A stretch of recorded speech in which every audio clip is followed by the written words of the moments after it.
구독, 알림 설정까지 부탁드립니다. 오늘도 우리 사는 이야기 찾아주셔서 감사합니다. 사연자분이 보내주신 이야기 시작해볼게요. 안녕하세요. 저는 요즘 제 자신이 불쌍하다고 생각하고 살게 된 여자입니다. 저는 집안에서 둘째로 태어났고 집에 하나밖에 없는 딸입니다만 제 처지는 볼모나 다름없더라고요. 위아래 오빠, 남동생 한 명씩의 엄격한 부모님 밑에서 자랐지만 뭐 가족끼리 우애는 좋은 편이었습니다. 그런 가족 밑에서 저만 조금 예외였다는 것이 문제였죠. 고작 딸이라는 이유로 어릴 때부터 집안일이란 집안일은 다 제가 해야만 했거든요. 집안이 못 사는 정도도 아니었는데 부모님이 한 가게에서 일하시다 보니 오빠 남동생의 밥 준비는 무조건 제가 해야만 했었죠. 항상 저를 아껴주지 않던 부모님이 시킨 일이라서 어릴 때부터 열심히 할 수밖에 없었습니다. 그래도 그나마 어릴 때는 오빠랑 남동생도 착해서 제 말을 잘 들어주고 저를 아껴주고 그랬는데 점점 커가면서 부모님의 저에 대한 행동을 느끼기 시작했는지 닮아가더군요. 어릴 때는 오빠와 남동생이 너무 좋았었던 기억이 있는데 어느 날 이후로 오빠와 남동생을 너무 싫어하고 있는 제 자신을 발견했습니다. 또 부모님이 제게 어릴 때부터 바라는 게 많았는데 오빠 남동생은 소파에 아무렇게나 앉아 있어도 괜찮았지만 저는 여자라서 그러면 안 된다고 하더군요. 저는 항상 정제세여야 하고 웃을 때도 엄마가 가르친 대로 웃어야 했고 먹는 것도 조금씩만 먹어야 했죠. 한 달은 배가 너무 고파 새벽에 깼는데 냉장고를 열어보니 남은 김밥이 있더라고요. 그래서 먹었는데 다음날 엄마께 엄청 혼이 나야만 했죠. 저보고 도둑년이냐고 그러시더군요. 그리고 밤에 몰래 먹는 거 아니라고요. 그때는 밤에 아무도 없을 때 나 혼자 먹은 게 나쁜 건 줄 알았어요. 죄송해요 엄마 하면서 울며 빌었죠. 그리고 그날은 하루 종일 굶기다가 저녁밥으로 물마른 밥을 먹은 날이기도 했네요. 배도 고픈데 저보고 도둑년이라는 엄마의 표정이 너무 무서워서 그날 이후로는 아무리 배가 고파도 참았습니다. 사실 어릴 때부터 차별이라는 단어는 몰랐지만 왜 오빠 남동생에게 하는 것과 내게 하는 것은 다를까 생각이 들긴 했었죠. 그래도 하도 듣다 보니 여자라서라는 말이 머리에 박혔는지 의문스럽지 않게 그렇게 받아들이며 자랐습니다. 그나마 다행인 건 부모님이 저에게 엄격하게 대하긴 했어도 때리거나 하진 않았거든요. 그냥 제가 여자아이라서 몸가짐을 똑바로 해야 한다고 배웠을 뿐이었죠. 그래서 제가 공부를 잘해오거나 이웃집 어른들께 칭찬이라도 듣는 날에는 엄마가 사탕을 하나씩 주기도 했습니다. 이렇게 애매하게 엄마가 주는 약간의 호의 때문에 저는 눈치채는 것이 늦었던 거죠. 저는 29살이 다 되도록 제대로 된 연애 한번 못 해봤습니다. 부모님 생각하면 연애할 수가 없었거든요. 중, 고, 대학교 내내 공부만 열심히 해야 했고 친구들과 놀러 다니기엔 용돈도 너무 야박했으며 애매한 애정에 내가 목이 말라서 무조건 집으로 향했던 것 같아요. 집 가서 하는 일이야 늘 똑같았죠. 청소하고 빨래하고 밥하고 늘 똑바른 자세로 TV를 보고 그렇게 사니까 오빠 남동생은 날 없는 사람 취급하고 있더군요. 날 보는 눈엔 한심한 뿐이었지만 부모님만 있으면 된다는 생각에 저 또한 무시하면서 살았습니다. 하지만 집에서 제자리는 없더라고요. 집으로 빨려와서 모든 일을 해놓으면 4명이서 쓰기에 넓은 소파엔 제가 앉을 자리는 없어서 주방의 식탁 의자에 앉아 동떨어진 기분을 느끼곤 했었습니다. 나름 나쁘지도 않았어요. 그냥 조용히만 있으면 나를 신경 쓰지 않아서 좋기도 했었죠. 저도 하루 종일 공부하고 집안일 하느라 힘들었는데 잠시 쉬는 시간도 없었으면 정말 힘들었을 거예요. 그 시간을 쉬는 시간으로 삼고 살았었죠. 그렇게 제 한심함은 성인이 되어서도 바뀌지 않았습니다. 훌륭한 며느리감이라는 공무원이 되고서도 제 월급은 부모님의 용돈이 되고 있었죠. 사실 드리고 싶어서 드렸어요. 월급의 반을 용돈으로 드리고 남은 월급은 명절에 또 드리는 그런 용돈으로 모았는데 그럴 때마다 부모님이 좋아하시는 모습에 바보같이 저는 우쭐하는 마음이 있었던 것 같아요. 제가 이렇게 부모님을 생각해요. 오빠와 남동생이랑은 다르죠? 나만 이렇게 잘해드리고 있잖아요. 하는 그런 생각으로 살았던 때였습니다. 그러다 이런 제가 깨어나기 시작한 때가 공무원으로 일하면서 부서가 바뀌었는데 주로 외근직이 많은 부서였어요. 그러면서 자주 외박을 하게 됐는데 부모님은 여자가 그런 일을 한다면 나무라셨지만 공무원이 까라면 까는 건데 어쩔 수 있었겠어요? 그래도 너무 서운하긴 했습니다. 오빠는 결혼해서 나가 산 지 꽤 됐고 남동생은 자취하고 싶다며 집 근처 오피스텔에서 살아. 저는 매일 집에서 살다가 일 때문에 집을 비우는 건데 그걸 이해 못 해주시나 생각이 들어 자주 집에 전화를 드렸어요. 항상 상대는 엄마였죠. 한 2달 정도를 지방에 외근 나왔을 땐 전화드려서 오늘은 어디로 왔고 걱정 안 하셔도 된다고. 그런 후 전화를 끊었는데 엄마 폰이 오래된 폰이라서 잘 안 끊긴 건지 말하는 소리가 들리더군요.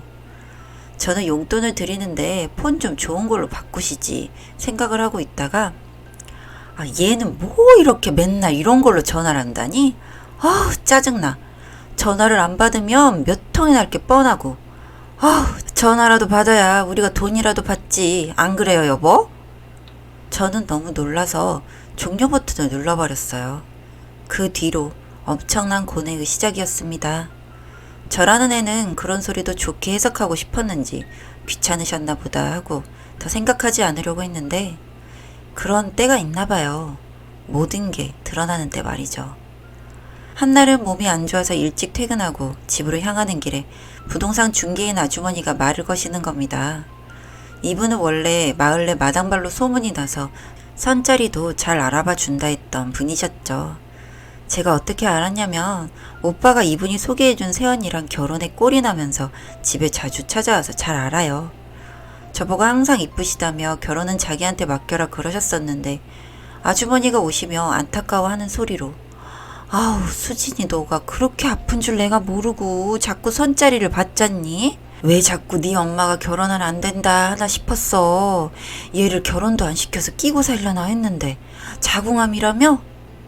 제가 어안이 벙벙해서 있으니 아주머니가 알아서 술술 이야기를 하시더군요.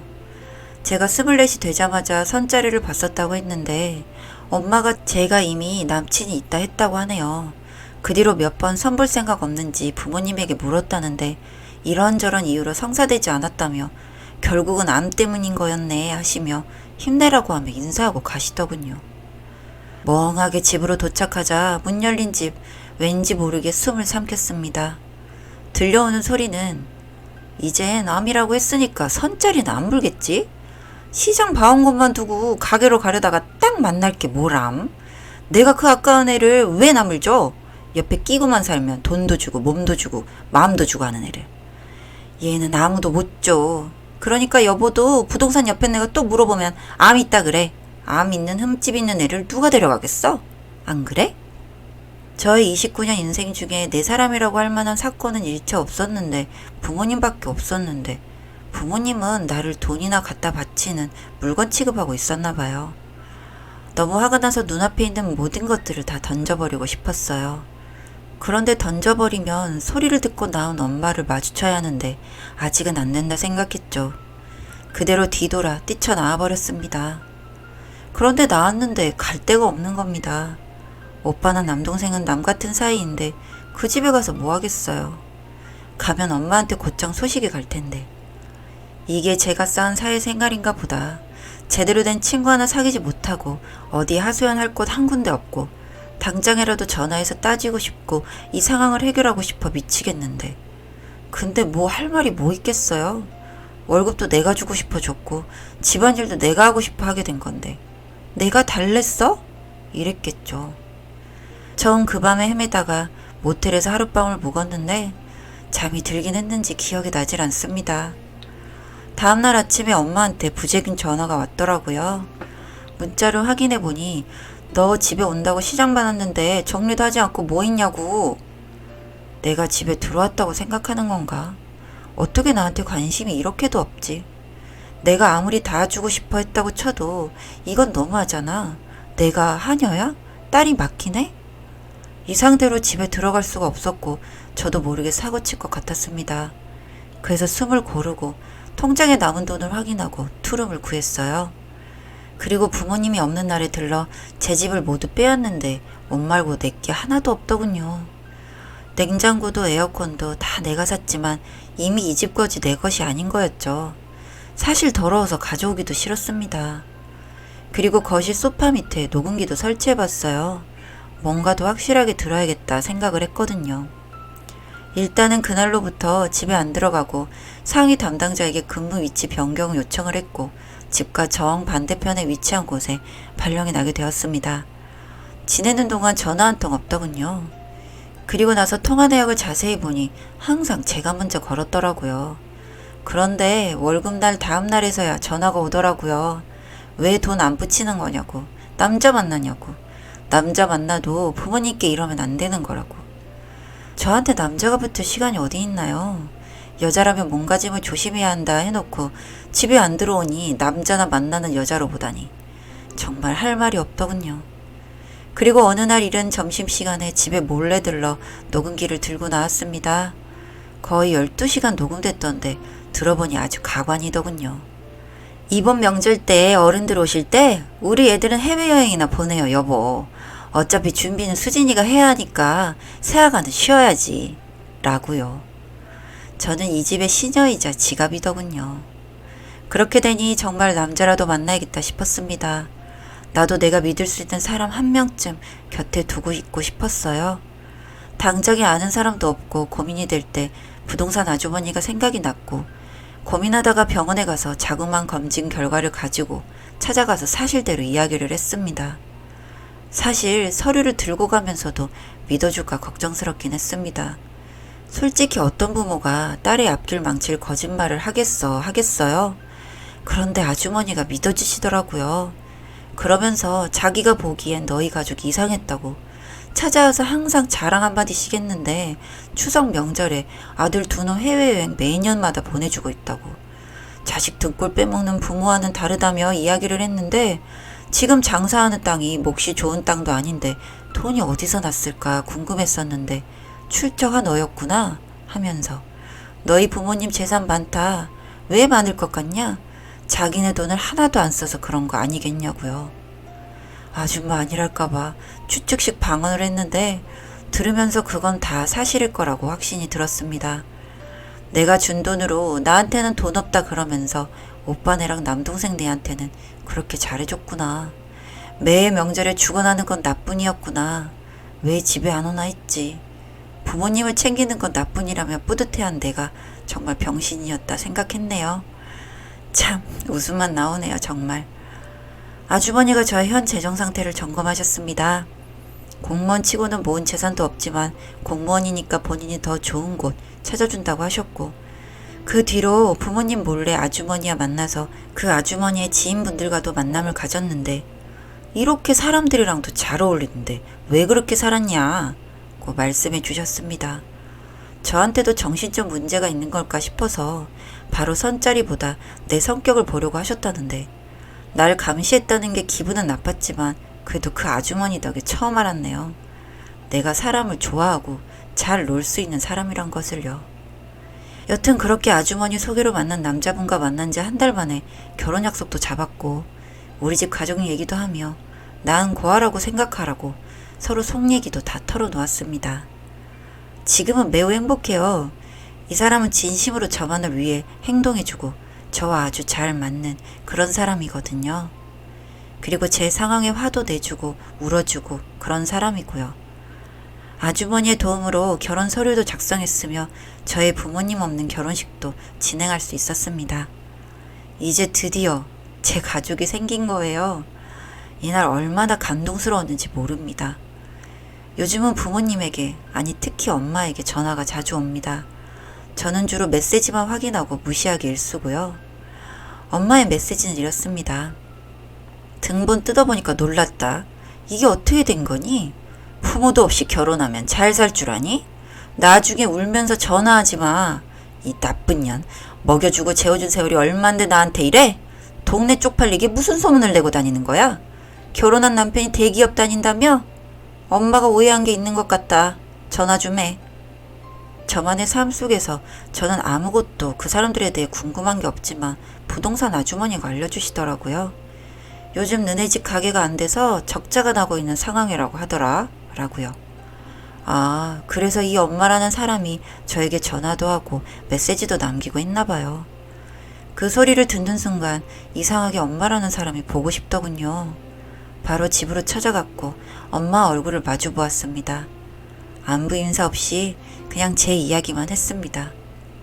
가게가 어렵다고 하던데 이렇게 계속 조금씩 뭐든 안 되길 바래요. 그렇게 쪼들리게 살다 보면 저에게 또 연락하시겠죠? 하지만 저는 이제 예전에 그렇게 멍청하고 애정을 갈구하는 그런 애가 아니라서요. 내가 당신들의 친딸이었는지 아니면 다른 집 자식이었는지 이젠 궁금하지도 않습니다. 서서히 당신들이 망해가길 기다릴게요. 그러다 어느 순간 정말 힘들어 제 생각이 나면 저를 꼭 찾아와 주세요. 그럼 제가 한마디 해드릴게요. 진작 잘하지 그랬어, 이 부모 같지도 않은 것들아 라고요. 순종적이던 제가 대들며 악담을 퍼부으니 아무 말도 못하고 절 바라보고 있더군요. 그렇게 그 집에서 나왔습니다. 그리고 두어 달 전 그 가게는 문을 닫았다는 소식을 들었습니다. 더 재밌는 건 바로 얼마 전에 당신들의 애지중지 키웠던 두 아들에게도 아무런 도움도 받지 못했던 부모라는 두 인간들은 그 화를 못 이겨 둘이 약이나 마시고 죽자며 동네에서 난리가 났었다더라고요. 물론 위세척을 해서 목숨을 건졌다는데 식도와 성대 부분에 손상이 와 말을 못하게 되었답니다. 죄송스럽게도 전혀 안타깝지가 않네요. 제가 벌을 내리지 못하니 하늘에서 대신 해주셨나 봅니다. 사연은 여기까지였고요. 우리 사는 이야기 시청해주셔서 감사합니다.